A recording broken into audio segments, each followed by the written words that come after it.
Selamat pagi dan salam sejahtera. Hari ini kami akan membincangkan tentang penanda wacana. Pertama sekali, saya akan memperkenalkan ahli kumpulan saya. Ahli kumpulan saya terdiri daripada 5 orang, yaitu Nildrian Nuh, Muhammad Zul Irfan bin Herman, Syafirul Adif bin Saiful Azli, Viani Evangelista binti Stanley, dan Ulfa Mardia binti Usman. Hari ini saya akan membentangkan tentang maksud penanda wacana.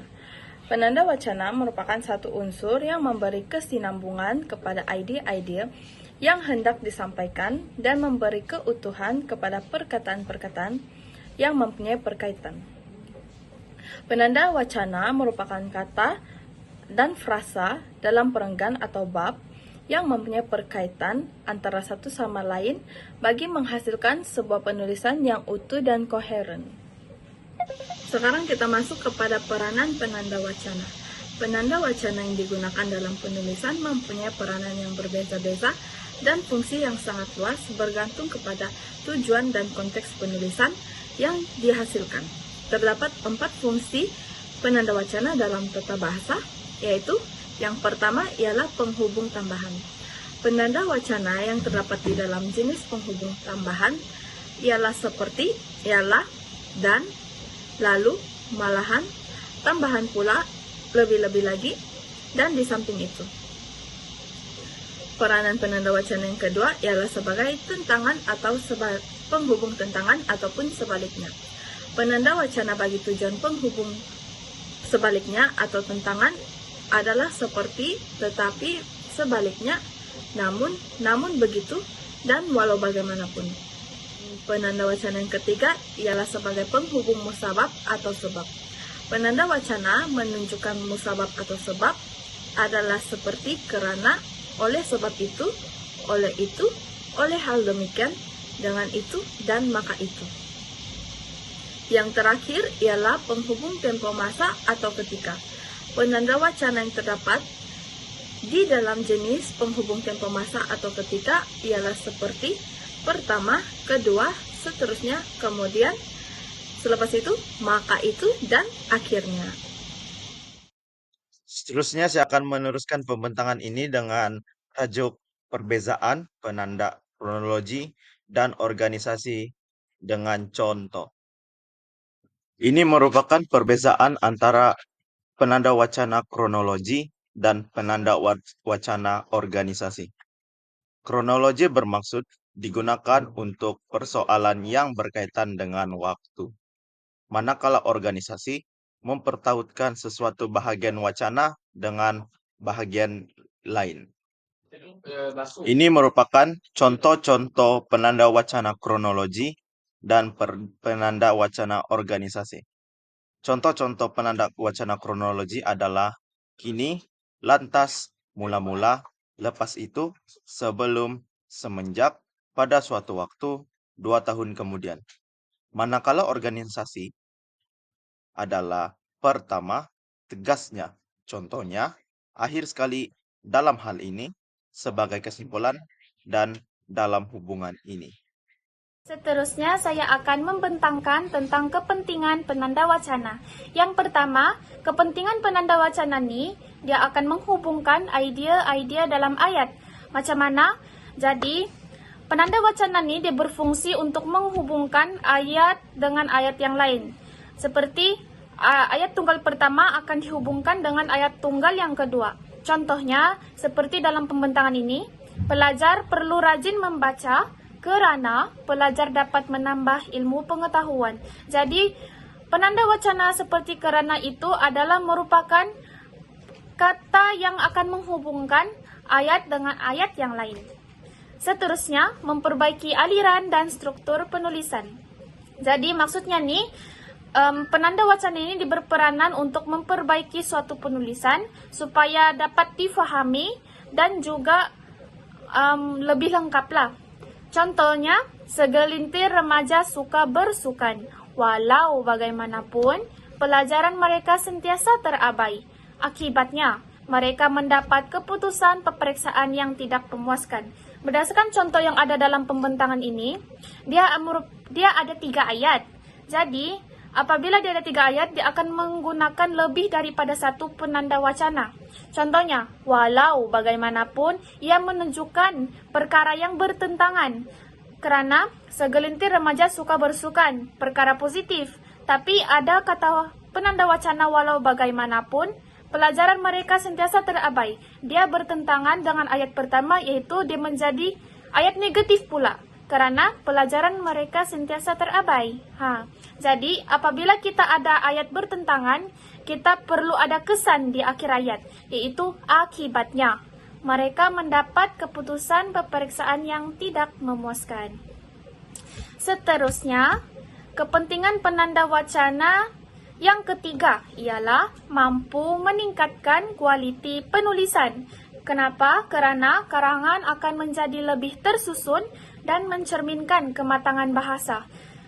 Penanda wacana ni, dia membolehkan suatu penulisan menjadi lebih berkualiti kerana menggunakan kata-kata yang gramatis supaya sesuatu penulisan menjadi lebih berkualiti lah daripada karya-karya yang lain. Seterusnya, ianya juga mampu memudahkan pembaca memahami isi kandungan. Itu apabila kita memahami suatu kandungan, ianya boleh memudahkan kita untuk membuat penulisan dengan lebih baik dan gramatis. Semua orang di dunia ini mempunyai tahap kefahaman yang berbeza-beza. Jadi apabila kita menggunakan penanda wacana dalam suatu ayat, ianya boleh memudahkan semua orang memahami suatu penulisan tersebut. Akhir sekali, kepentingan penanda wacana ialah menyampaikan maklumat dengan lebih jelas. Ini sangat penting sebab ianya mampu membezakan fungsi maklumat, mengelakkan timbul salah faham, serta menyusun idea. Terusnya, kepentingan penanda wacana yang ketiga ialah mampu meningkatkan kualiti penulisan. Kenapa? Karena karangan akan menjadi lebih tersusun dan mencerminkan kematangan bahasa. Penanda wacana ni, dia membolehkan suatu penulisan menjadi lebih berkualiti kerana menggunakan kata-kata yang gramatis supaya sesuatu penulisan menjadi lebih berkualiti lah daripada karya-karya yang lain. Seterusnya, ianya juga mampu memudahkan pembaca memahami isi kandungan. Itu apabila kita memahami suatu kandungan, ianya boleh memudahkan kita untuk membuat penulisan dengan lebih baik dan gramatis. Semua orang di dunia ini mempunyai tahap kefahaman yang berbeza-beza. Jadi apabila kita menggunakan penanda wacana dalam suatu ayat, ianya boleh memudahkan semua orang memahami suatu penulisan tersebut.